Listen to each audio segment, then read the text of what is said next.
Okay, morning everyone. Right, we'll start today's meeting.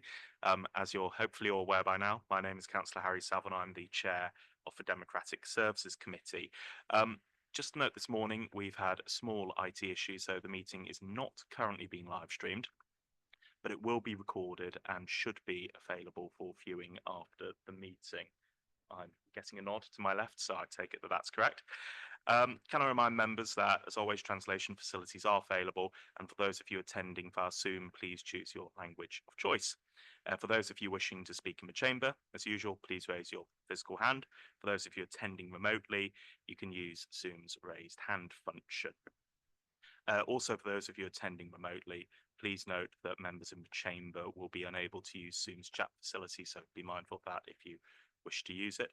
Also, as a reminder to those of you in the chamber today, we are having a small technical issue with Zoom, so if you could use your headsets when members on Zoom are speaking, that would be useful.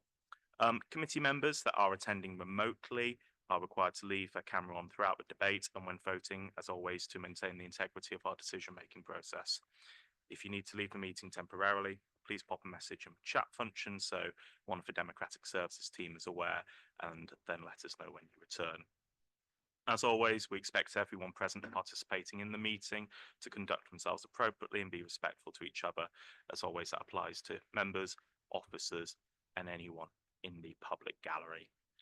When I open the debate up to members, I'll ask committee members to speak and put their questions first, followed by non-committee members. Whilst I do not wish to stifle debate, can I remind members that any questions should be focused on the subject matter and we should try and avoid repetition. I would remind members that we do have quite a heavy agenda this morning. If I feel that the length of individual speeches are negatively impacting on the overall time for discussion and becoming unmanageable, I will refer to the committee's rules of procedure. So that should wrap up our normal introductions. I will indulge Liz for a moment. Dawn will sort you out now. We'll sort Mandy out. Liz, thanks for that. Right, so we'll move on to item 1, apologies for absence. I'll hand over to Sally. Yeah, apologies have been received from councillors Chris Cater and Tom Montgomery. Okay, and do we have any apologies from the floor? I can't see any. Okay. So we'll go on to item 2, declarations of interest under the Local Government Code of Conduct. As always, please can members declare both the existence and the nature of any interests. I'll begin. I will declare an interest in item 5A, which is the Independent Remuneration Panel for Wales Annual Report 2025-26. I'm declaring the interest as I currently receive a senior salary, and the report will ask us to make recommendations to council on which posts attract a senior salary next municipal year. That is a personal interest, so I will remain in the meeting throughout the items. So I can see we've got Councillor Sue Shotter, followed by Councillor Dilwyn Roberts. Sue. Can I just confirm, do I have to declare because I'm chair of the council, because I'm on a senior salary? Yeah, the advice from the monitoring officer is anybody that's in receipt of a senior salary or a civic salary should declare a personal interest, but it's not a prejudicial interest. Chair, I'll declare a personal interest and I'll fill the form in after. Yeah. Okay, thank you, Sue. I'll go to Dilwyn Roberts, and I think I've got Romney Edwards and then Jeff Stewart. Mike. I'm assuming that I need to declare a personal interest as well, as I will be presenting the reports. Yes, so you can declare the interest in the ordinary way and complete the paperwork. Thank you, Dilwyn. Thank you. Okay, Gwenol, and then we'll go to Garonwy, Jeff, and then Austin. I need to declare as I'm chair of education and skills. Okay, that's noted. Gwenol, thank you. Right, we'll go to Garonwy. In a receipt of allowance as a cabinet member, so personal interest. Garonwy, thank you. Jeff?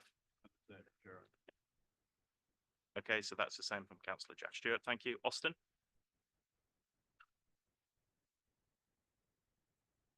Sorry, I'm presently chair of planning for another 2 weeks, so Same declaration. Declare the interest. Fantastic. Right, is that all done? Lovely. Okay, right. We will move on to item 3 in that case, which are urgent matters. I am not aware of any.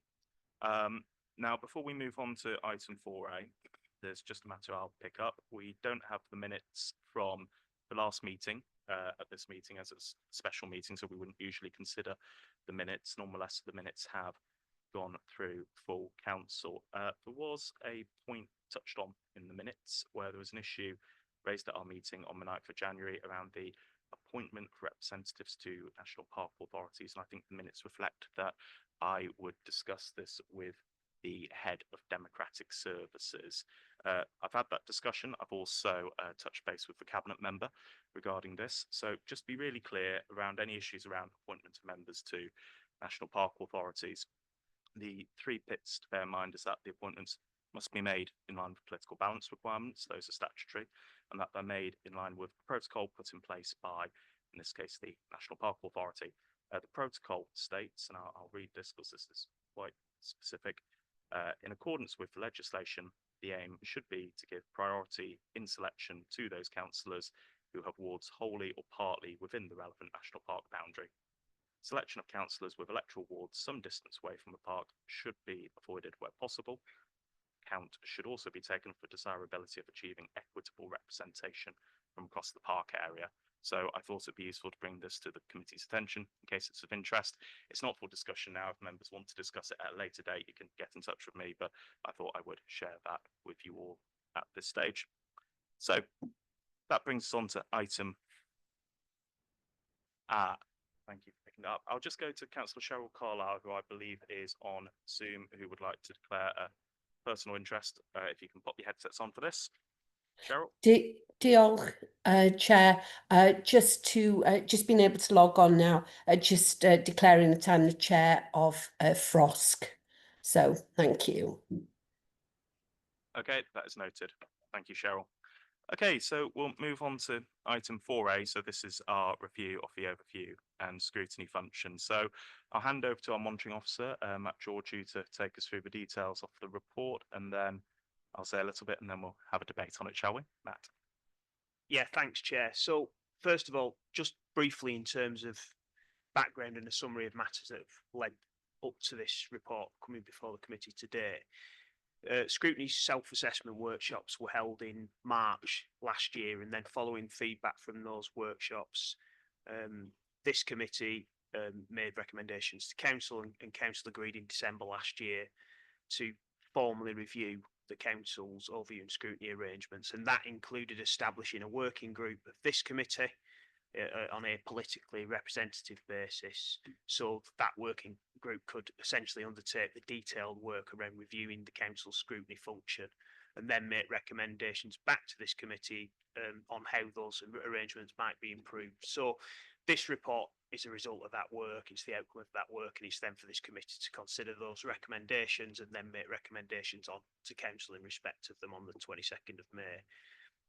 Just in terms of the work that was undertaken by the group and how that work was dealt with, there was an initial meeting held shortly after the council meeting in December last year, and a work programme in terms of reference for the meetings was agreed, and those terms of reference are at pages 85 to 87 of the agenda pack.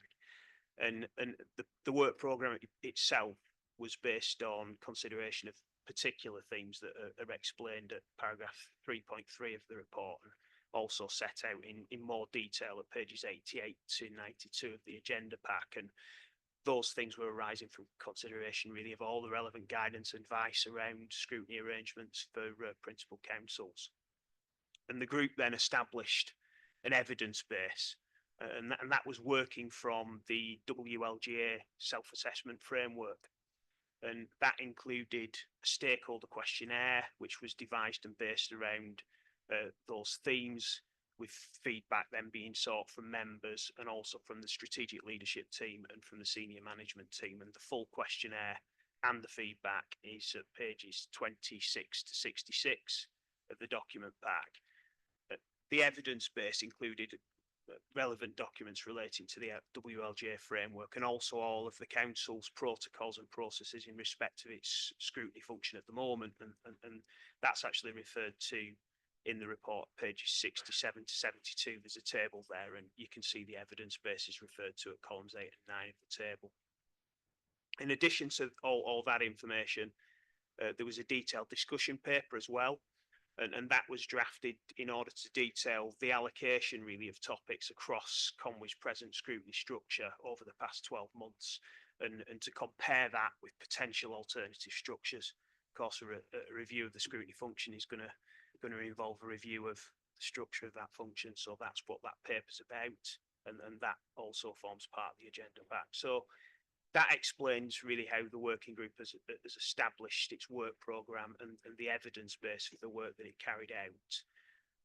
The group then met 6 further meetings in addition to that initial meeting where all those issues in the work base was bottomed out. 6 further meetings took place where the themes and the questions and the answers contained in respect to the questionnaire were considered and aligned to that wider evidence base that I've mentioned.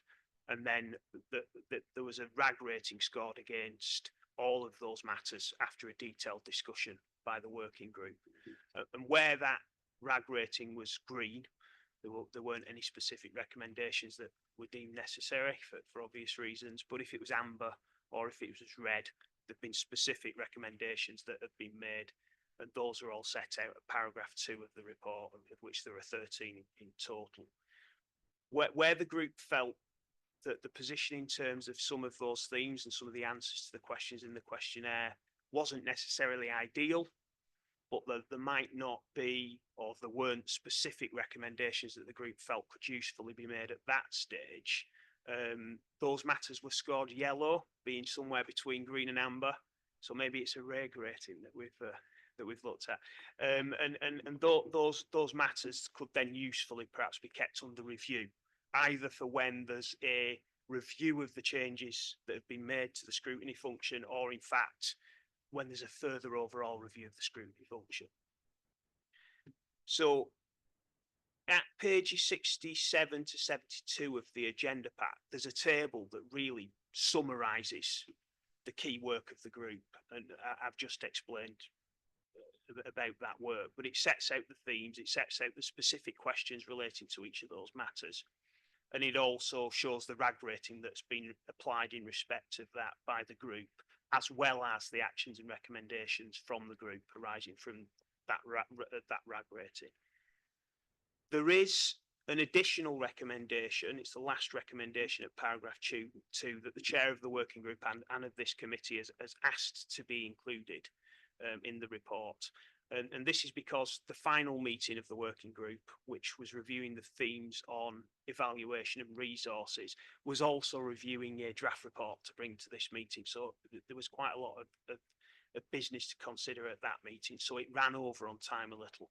And unfortunately, members had other meetings that they had to join. So that meant a formal recommendation couldn't be made by the group at that time. But all members of the group have had sight of the draft report and the recommendations. And really that recommendation at 2.1.13, it arises from the other recommendations that essentially that moving forwards, the scrutiny arrangements here at Conway should increase its focus on scrutinising the outcomes and impacts of decisions that have already been made and implemented, and that will obviously require potentially, or may require, greater resource from the relevant services who have implemented those decisions than a pre-scrutiny report that is essentially going to cabinet for a decision. So that's the purpose of that. So therefore, there are 13 recommendations in total, including the additional one that I've just mentioned. I'm not going to read them all, as I've probably been speaking for long enough, but I will try and answer any questions together with Sian, Dawn. Don't think Yolo's here, Sian or Dawn. And just finally, I would like to thank the working group. There's been a lot of hard work going behind this report, as I hope you can see from what I've just explained, but also specifically to Sian, Don and Yola for their hard work in supporting the group over the past 4 or 5 months. So that's all from me for now, Chair. Thank you, Matt. Right, before we open up and have some further discussion on this, there are just 2 points I would like to pick up. First and foremost, I think it's probably fair to say that the working group, whilst there were an awful lot of opinion shared in it, a lot of the decisions were pretty consensual. I think there were unanimous votes on quite a lot of them. However, there was one vote which was tied, and the decision was made by my casting vote. One member for working group did ask if this could be highlighted to the committee, so I've said I will do that. So the specific issue is around public questions at scrutiny committee meetings. So to be very clear, this isn't council or cabinet, it's a public question session at scrutiny committee meetings. Now, as I've said, we did take a vote on this. The vote was tied, and the decision for working group, or the final outcome, was that that wouldn't be taken forward. But I have said that it is something I will bring to the committee's attention in case you want to discuss it today. Just to be really clear, this point is referenced in pages or on pages 13 and 68 of your agenda under appendices 1A and 3A. So if members want to have a discussion about that specifically, you can do. I will leave that to the committee. The only other point I would add is I think I'd thank Matt for his very kind words. On behalf of the working group, I'd like to ask that we put our record on thanks to Matt, Sean, Dawn and Yolo, who were the officers that supported the working group. I think it will come as no surprise to me say that their support was off a very high standard, but one of the things I really valued was the amount of work they did and the pace they delivered it at. I think it's probably worth noting that the working group is meeting on average once every 2 to 3 weeks, and I think our final 2 meetings came within a week of each other, and our officers did a significant amount of research to inform the group and support us. So I'd be grateful if those comments were minuted, and thank you to those 4 officers involved. So I'll hand over to the committee. Silence. Okay. Right. Well, look, in that case, okay, well, look, in that case, I'll go to Councillor Chris Hughes first. Chris. I guess somebody's got to start the debate, so I'll do it. I wanted to come to question 16, which was the elephant in the room, the one about questions at scrutiny committee. And personally, I struggled with that because members of the public come and ask questions of the scrutiny committee. The scrutiny committee can't give answers because it's the only part of the organisation that can give answers is cabinet. And if there was to be a public question and answer session, then in my view, it should either be with the council or with the cabinet. I just don't see how it works at scrutiny because, you know, we're not in a position to make statements. You'd end up with it becoming an extension of cabinet. And that was my rationale for not voting for that. Somebody wants to come up with another idea as to where it should go, that's another issue, but I think that's the cabinet and others to decide that our remit was to review scrutiny. Chris, thank you for that. And the important thing I touched on from what Chris has just said is this working group looked purely at our overview and scrutiny committee. So not council, not cabinet, not this committee, simply those 4 overview and scrutiny committees. I'll go to Anne right now. Anne. Thanks, Harry. And thanks for raising the issue of public participation on our scrutiny. I really appreciate it. I think there was quite strong views at the working group as to whether we should have a participation section on our scrutiny on both sides, hence why you decided to put your casting vote. I was on the side of public engagement or participation in our scrutiny meetings, and I don't think that would be a surprise to many. I think the voice of our residents is really important, and why wouldn't we want to hear it at scrutiny? Interesting point from Councillor Chris. I mean, I have to say I didn't consider that a public participation agenda item on scrutiny would be a Q&A, because patently that would be untenable in the timeframes available. I think all or many of our town and community councils automatically have a public participation item on their agendas, as I understand. Certainly we do here locally in Pamamara. And I think, you know, it's a very much a statement, is it not, of our respect for the public voice, to actually address scrutiny, to inform us in whatever item they wish to raise, which is on the agenda. So I think it's a bit like planning, I would suggest, in my view, whereby the public can address the planning committee. They can't enter a debate. They can maybe raise questions, but obviously they don't expect answers, because it's not a two-way process. It's about a listening process. And I think we acknowledge, do we not? I think that engaging with the public can be quite challenging. And I think actually, as a member of this working group, it was challenging for us, because when we ended up going out with the questionnaire that members in large numbers completed, I think the returns that we had from external stakeholders were very few and far between.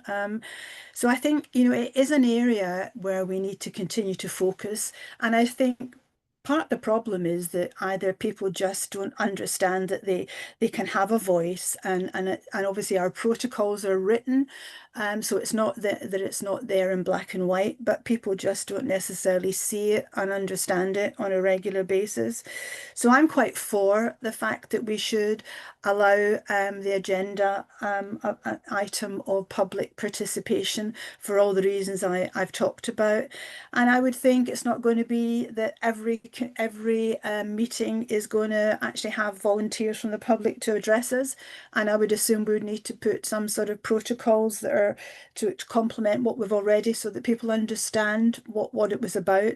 So I'm passionate about it, as you'll gather, and I would like to propose that we actually put that forward as a recommendation for full council to have the debate about, and it's up to yourselves as to whether MD would like to second that, with a view to going to a vote. But thanks, Harry, for raising it. Okay, thank you, Anne. I think, Anne, as you referred to a point made by Chris, and Chris has indicated he'd like to come back in, I'll go to Chris, then Gwenol, and then in the absence of anyone else from the committee, Councillor Gronwy Edwards. So, Chris, over to you.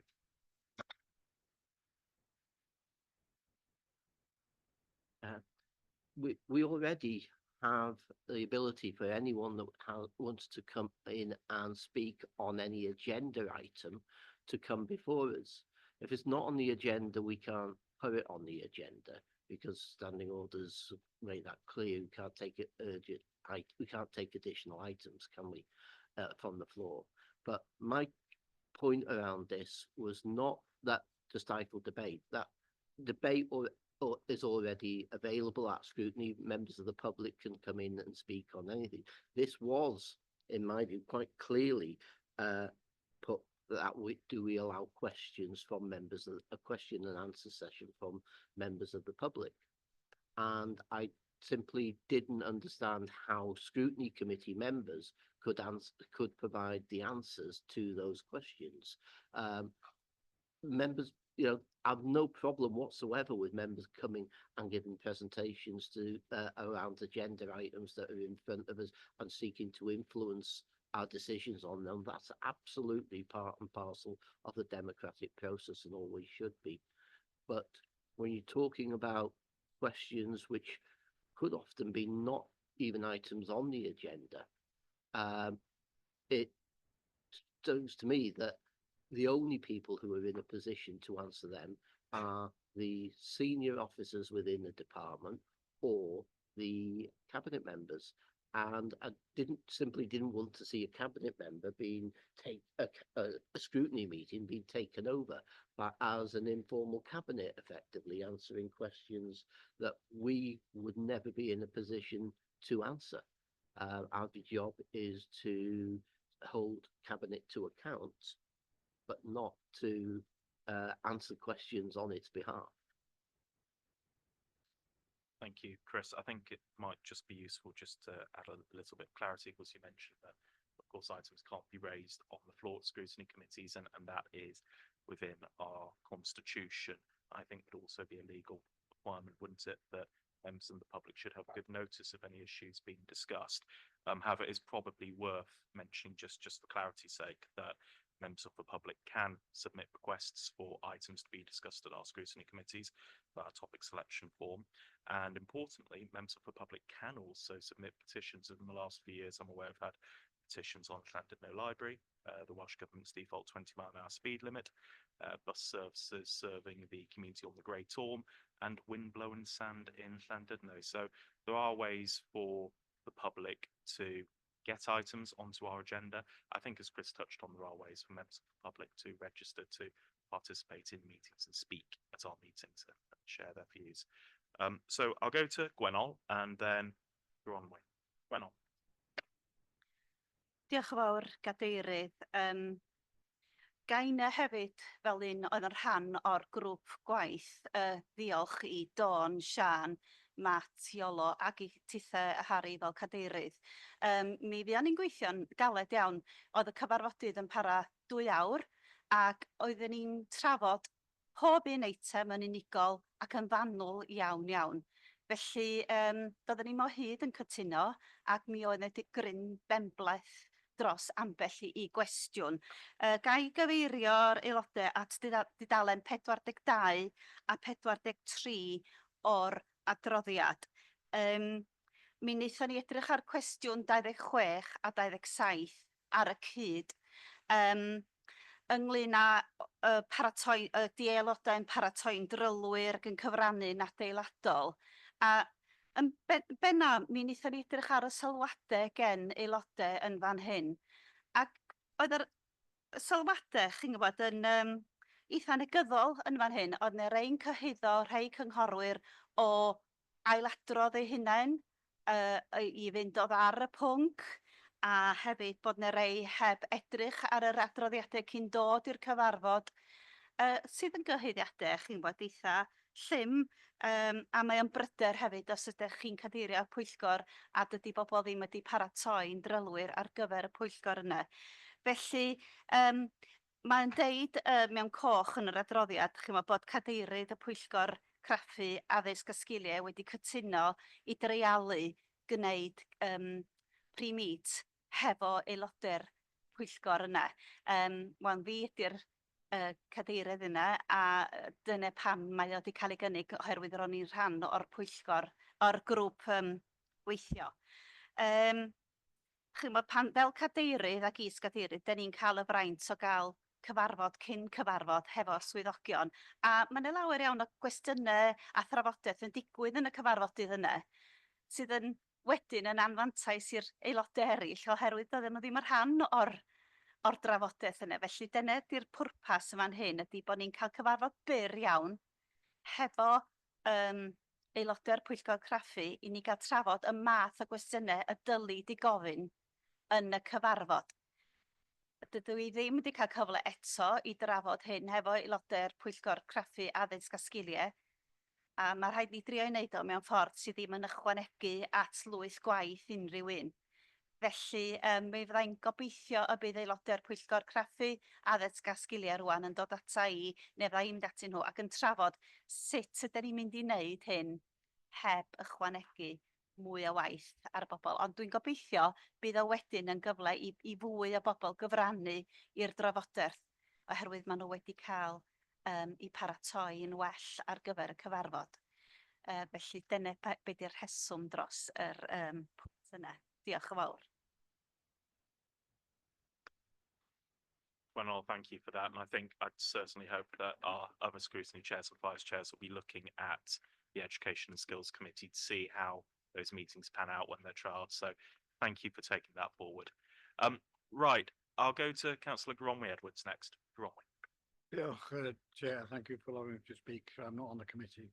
I think the points that you made about the opportunities for the public to raise questions is very, very ample as far as authority. Many means that the public can ask questions and to have them at a scrutiny meeting, as the point that Councillor Chris made, is adding to the opportunity for them to ask questions that may be totally off the point.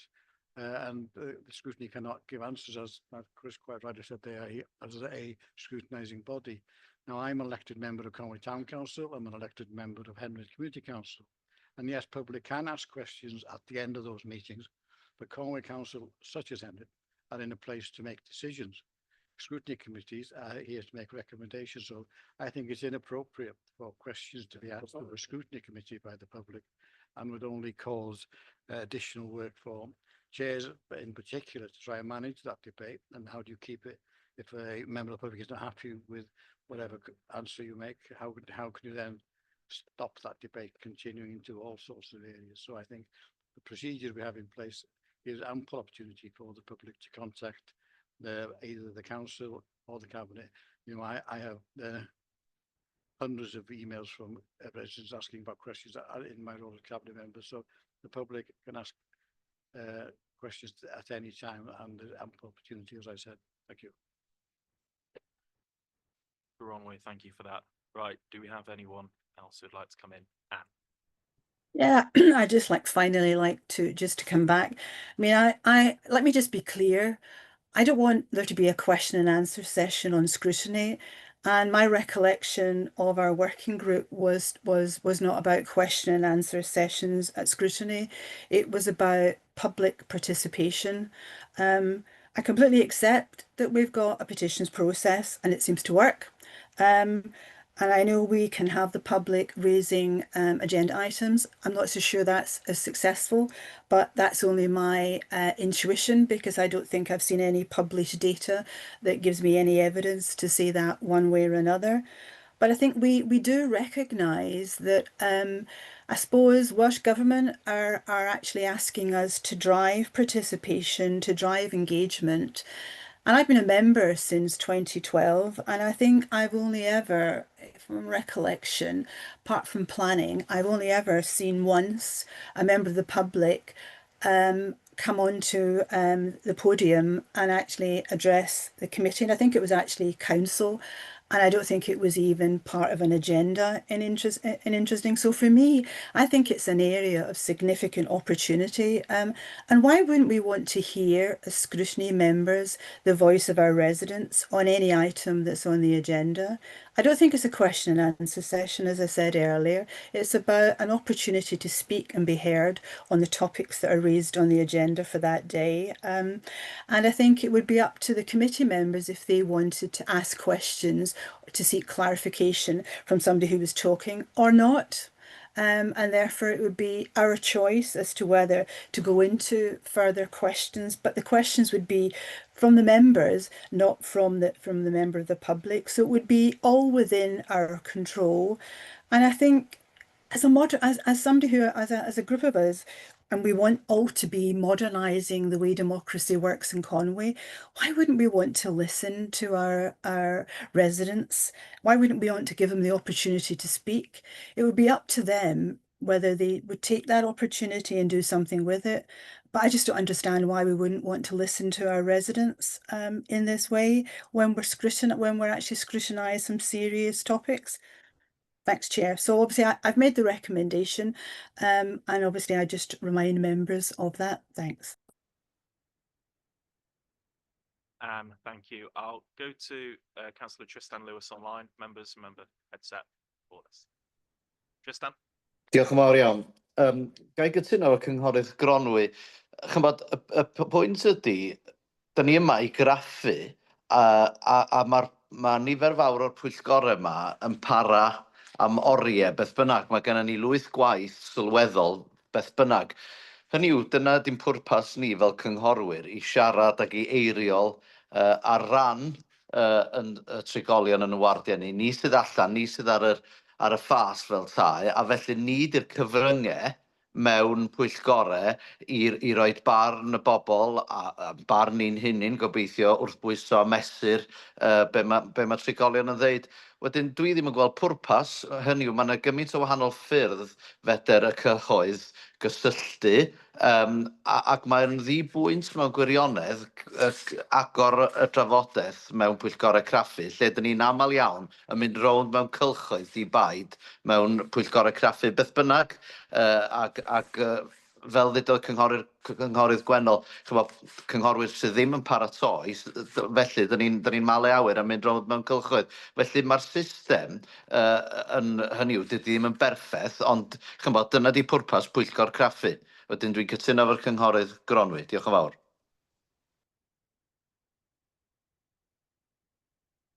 Diolch, Tristan. I'll bring in Sean Williams as our head of Democratic Services briefly, and then if we don't have any more speakers, we'll look at wrapping up this item. Sean. Thanks, Chair. It was just to provide a little bit more clarity around the process, really. I think when we had the discussion at the working group, we provided evidence, we were asked to provide evidence as to which local authorities allowed public speakers at scrutiny. I think it's fair to say that there weren't any. One council had very different arrangements to it, so it was hard to judge. Lots of councils do have questions from the public on their main full council meeting agendas, a minority on cabinet agendas, but like I said, nothing on the scrutiny committee agendas, because they participate with the public in different ways, similar to the ways that we have. The ability for public speakers to come in and speak on specific topics that the scrutiny committee is looking at. Over a number of years, we've had around 8 public speakers. We did get in touch with those public speakers as part of the consultation process, so asking them for feedback on their experience as a public speaker. In terms of arrangements beforehand, very positive, knew what they were doing, where they were going, the arrangements, time limits. I think the main point that came out of the 3 responses that we had from the public speakers that we contacted was the amount of time that they are given, 3 minutes. 2 said it wasn't sufficient. 1 was like, could have done with a little bit longer, but 3 minutes is okay. And we did discuss that as part of the working group as well, whether the time needed to be extended, but there was no recommendation coming forward to amend that. So just to provide some clarity, we engage with the public on scrutiny committees. Like Councillor Harry has just said, they can ask for topics to come forward. But in the main, they participate by registering as public speakers on specific topics that are before the scrutiny committee. Okay, Sean, thank you for that. Right, I can't see that we've got any more speakers. So we've had a proposal from Councillor Anne McCaffrey. It hasn't been seconded yet, so would anyone like to second the proposal? Okay, I can't see that anyone would like to second that. So in that case, look, to wrap up our discussion, members, you'll be aware that there were 13 recommendations to full council included in the report. This is an opportunity for someone to shout out and tell me if I'm wrong, but I don't recall that anyone in our discussion today has had a specific issue or raised a specific issue of any of these. So I'm quite happy to propose that we recommend those en bloc to full council. I'll go to Councillor Austin Roberts first and then Dwi'n hapus I eilio'ch cynnig chi bod ni'n mynd gyda'r argymhelliad. Diolch, Austin. Gwennol? No? Okay, so the recommendation of those 13 proposals to full council that's been proposed by myself, seconded by Austin Roberts. Can we have a show of hands, all those in favour? Okay, and can we have anyone against? And can we have any abstentions? No. Okay, I believe that was carried unanimously. Sally, yeah, I'm getting a nod, so that's been carried unanimously. Just before we go on, Dilwyn, did you want to come in very briefly? Conscious you're the cabinet member, so. Dim ond yn fyr cadeirydd I ychwanegu'r gwerthfawrogiad sydd wedi roed yn barod i'r swyddogion, i chithau fel cadeirydd, ac i'r pwyllgor gwaith sydd wedi bod yn gweithio ar hwn. Mae yna lawer iawn o waith wedi wneud mewn chydig amser, a dwi'n gwerthfawrogi hynny yn fawr, achos mae o yn fatar mor bwysig. Felly, yn fyr, diolch yn fawr iawn i chi.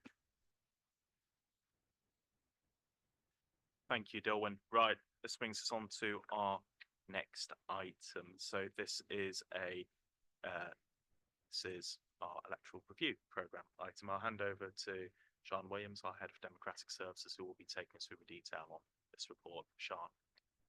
Yes, thank you, Chair. Some members will recall going through this process a number of years ago, and it resulted in changes to the size of Conway's membership just prior to, well, they were introduced ready for the 2022 local elections when the membership reduced from 59 to 55. So the report explains that the now Democracy and Boundary Commission, Cymru, I just call it the Commission, they're developing their 2025 electoral review programme. They've published their draft policy and practice document, which is attached as Appendix 1, and also the council size policy. And it's those documents that underpin the electoral reviews that take place for all 22 local authorities across Wales. So the Commission is seeking view on those documents. When they were initially published, there was quite a tight timescale in terms of the consultation period. Very mindful that things like this actually require a council input. So we did go back to them and asked for an extension, which they granted. I did notice yesterday, though, that they'd actually published their, following the consultation deadline, they've published their policy and practice document. So I have gone back to them, and they have confirmed that the Commission will consider our response once it's received. The Commission will not be looking at the review of Conway until after the 2027 election, and therefore believe there is sufficient time to consider any responses, especially with regard to any comments on the council size policy. So whilst they have published a document, they are still taking on comments from local authorities. Just to go into a little bit more of the detail, it is there in the report. It's a statutory requirement that reviews have to be undertaken every 12 years. And then in terms of what do electoral arrangements refer to, it is the number of members of the County Borough Council, type, number and the boundaries of our electoral wards, number of members to be elected to the electoral wards, and the names of the wards. And just to put this into context as well, because you will have a report coming to Council on the 22nd of May that refers to community reviews. So there is, I think the Commission describe the community wards as the building blocks for the review of the principal authorities. So the report that's coming to Council on the 22nd of May is seeking authority from the Council for us to go out and review the community council arrangements. Once that's concluded, we will obviously feed back to the Commission, and they take those recommendations on board and use them as part of the work to undertake a review of Conway County Borough Council. So the first step is to look at the ward boundaries in the community councils. Are there any recommendations that we want to put forward? Some we can introduce ourselves, some the Commission have to do on behalf of us. So those are the issues that will then, feed into their electoral review of Conway. And as they've just indicated yesterday, that's not going to happen until after the local elections in 2027. And then moving on, the consultation document gives you information about the principles and the methodology that they apply when they're undertaking their electoral review. They set a minimum and a maximum number, and then they take into account key factors. So there's 4 key factors: population, sparsity, deprivation, and rurality. And then in Appendix 2 that's attached, you will see that based on those factors, at this very early stage of their calculations, they've put a figure of 56 elected members in there, but I have to stress that that is just something that they've come up with based on the 4 factors within their methodology. We will have an opportunity once the final timetable has been shared with us. We will then have the opportunity to provide more detail and put forward arguments for, against, etc., etc. So that figure could change. Please don't take that as a given.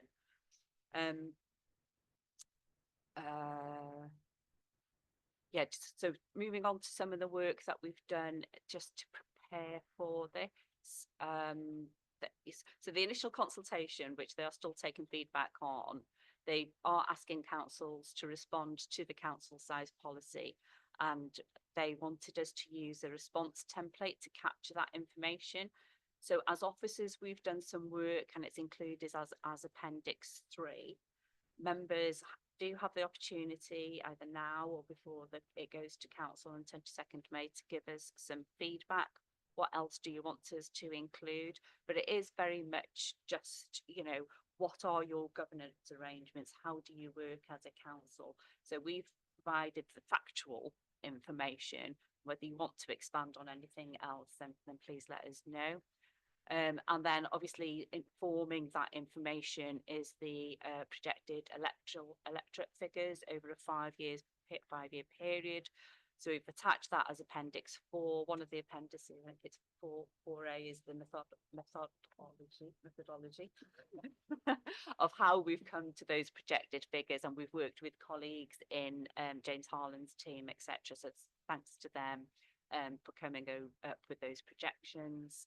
And I think those are the main points that I wanted to pick up, Chair. But basically, we're asking members now, do you want to feed into the response at this stage? But I do want to stress that you will have the opportunity to have more input when they are undertaking the review of Conway County Borough Council. This is basically asking for feedback on the policy document itself and what they will use to undertake their review. Okay, thank you, Sean. So, members, the only hand I can see up is Councillor Gronwy Edwards, so I'll go to Gronwy. Thank you, and thank you, Sean, for taking us through that. Constant reviews and appraisals of democracy, and I've been council now for getting on for 35 years, and the number of times I've seen them coming back to us and looking at different boundaries, different ways of elections. And what seems to me, when they keep on saying they want to take democracy nearer to the people, in fact they're taking democracy further away from the people and centralising it more down in Cardiff or in Westminster. We now see the next election will be another 36 councillors, assembly members, I should say, and they will inevitably want to take more decision making away from local authorities. Now, I go back to the days when we had Gwynedd and Clwyd, and things were managed in that way. But then we had the 6 authorities in North Wales, which works quite well.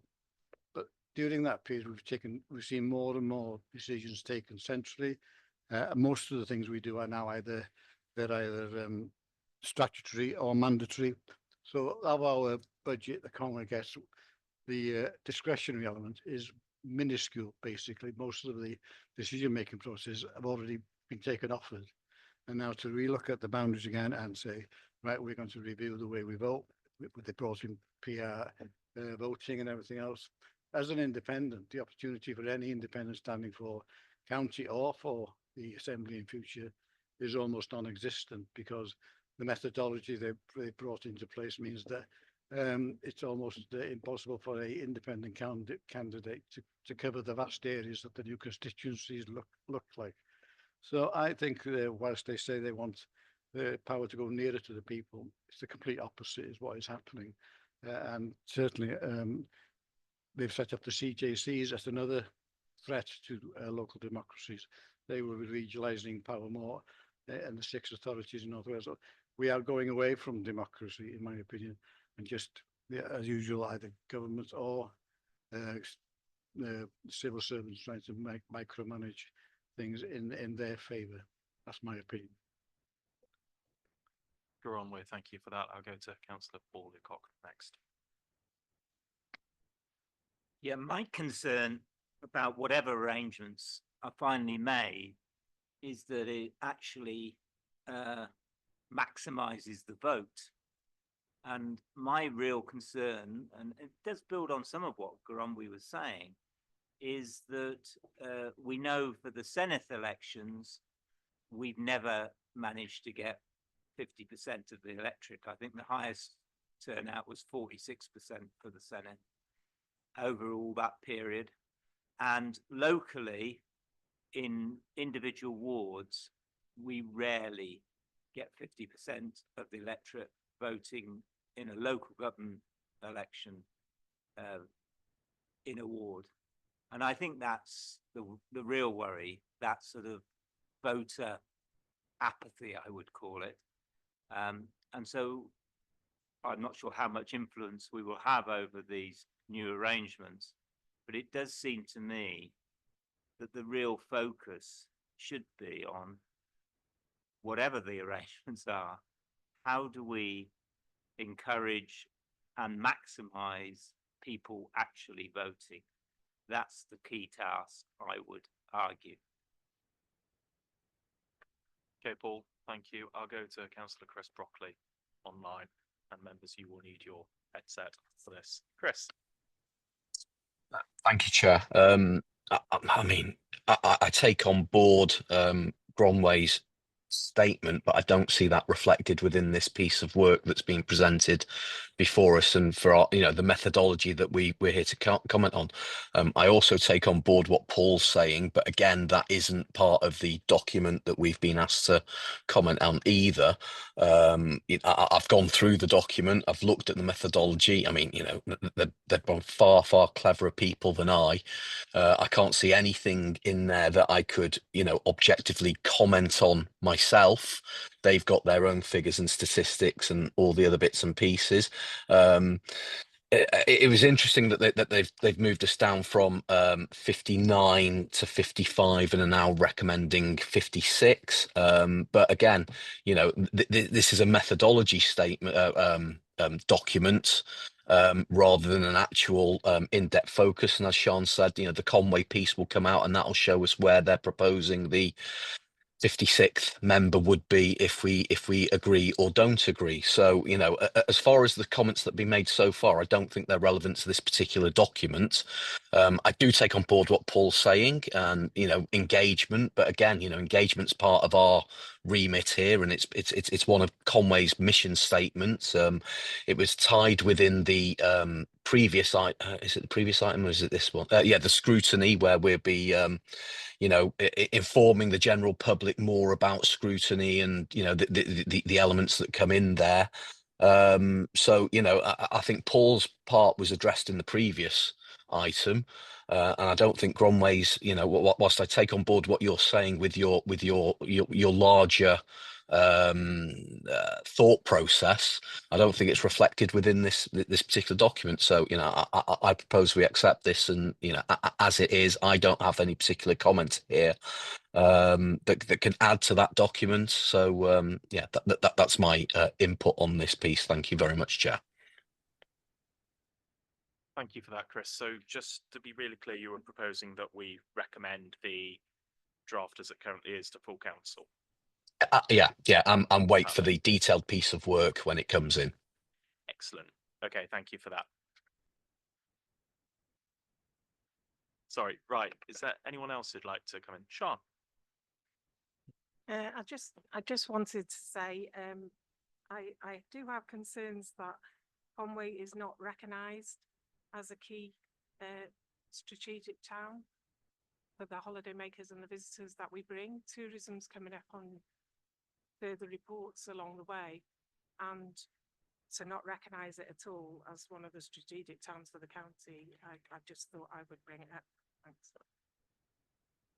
No, thank you for flagging this up. That is an important point. I think particularly as the county borough is named after Conway, one would have thought that Conway would be a pretty important town within the local authority area. And to come back on that, quite often on the reports now, it's not recognised. We had it as 5 towns and Conway's disappeared on a lot of things now. No, thank you for flagging that up. One question I have, and I'll direct this to either Sean or Matt. So I'm looking through the draft report, and I'm looking specifically at paragraph 49.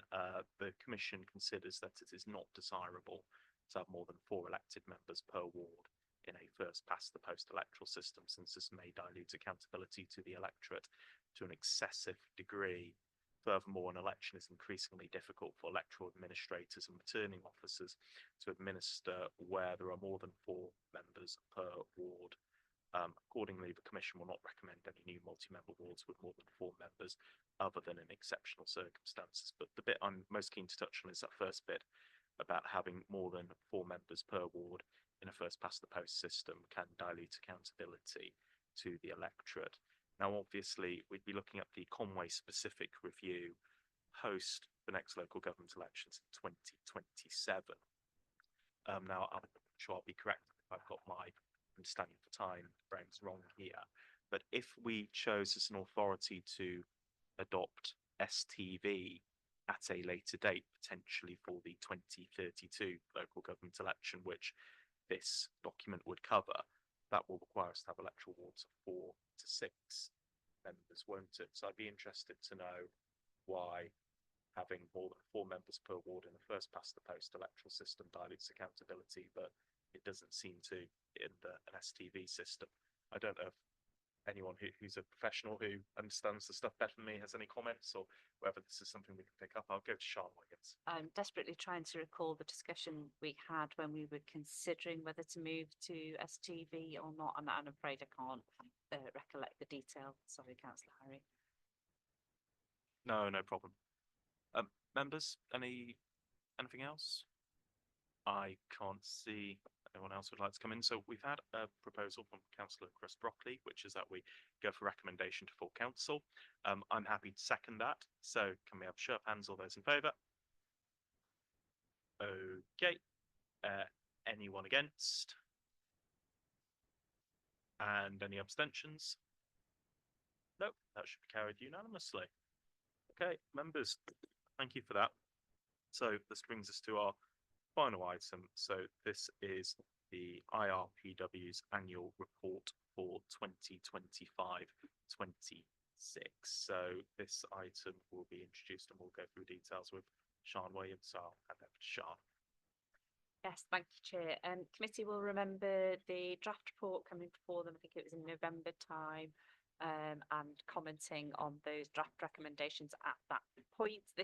So the final report has been published. The determinations remain very much as they were within the draft document. So the only thing that needs to be considered now really is listed in paragraph 3.6, because it's a matter for council to decide which chairs of committees are remunerated, and also whether the chair and the vice chair of the council should be remunerated. So I've listed under paragraph 3.6 the chairs that currently receive a senior salary for the role they undertake, and then clarity in paragraph 3.7 that we currently pay a civic salary to the chair of council, but we do not pay a civic salary to the vice chair of council. So really looking for a recommendation from the committee to go to council in terms of whether they want the status quo to remain or not. Thank you for that, Sean. Just a quick point to add, because I know occasionally these points do come up when we consider this item annually. So in the first instance, the IRPW have consulted with us already. That took place late last year. We had a reasonably full discussion on that, and the minutes of our discussion were sent to the IRPW for them to consider when drafting and finalising their report. So that's one aspect I'd like to bear in mind. The principles of this have largely been determined already by the IRPW. Secondly, I'm conscious when we've had this discussion previously, the allocation of senior salaries to cabinet members has been raised. Just would like to be really clear that the payment of a senior salary to a cabinet member is mandatory That's not something that we have any control over. So as Sean has explained, it's purely the items in paragraphs 3.6 and 3.7, which are committee chairs and the chair of the council. So members, go to Paul Lucock in the first instance. Paul. Thanks, Chair. I propose we maintain the status quo as recorded in paragraphs 3.6 and 3.7, if that's acceptable. And Sean's nodding that, so I haven't proposed that incorrectly. Again, I know I'm different to many councillors. I'm not sheepish about the salary increases. I welcome them. I think it goes through an independent process, and I think I work very hard on behalf of my constituents, and that those salary increases are appropriate. And as a trade unionist, I would always argue that all workers have the right to get additional benefits to meet and acknowledge the work that they do. So on that basis, I propose, as I say, that the status quo remains on those senior salaries. Thank you. Okay, Paul, thank you for that. So we've had a proposal that we recommend retention of the status quo. Just to be really clear, this is a recommendation to full council, who will make the decision, I believe, on 22nd of May. Sean is nodding, so I'll take this. Correct. I'll go to Councillor Liz Roberts next. Liz. I'd like to second motion, please. Over the years, I think I've carried out many of these roles, and I think I know what hard work goes into doing them as well. And so I would fully support I support what Councillor Paul has just put forward now. Okay, Liz, thank you for that. Have we got anyone else who'd like to speak on this item? Can't see anyone else, so we've had a proposal, which is the recommendation of the report. It's been proposed and seconded. So can we have a show of hands, all those in favour? Okay, anyone against? And any abstentions? Can't see any, so that is carried unanimously. So members, that brings us to the end of business for this meeting. Thank you for attending. This is our last meeting in Bodlondeb. I heard Councillor Chris Hughes saying earlier that it's slightly over 30 years to the day since the first elections for this authority, Conway County Borough Council, were carried out. And Chris will tell me if I'm wrong, but I'm assuming this council has always met in this building and in this chamber. So I think very much a change for us. I'm sure it's a change that members will embrace. And thank you for your participation today. Thanks.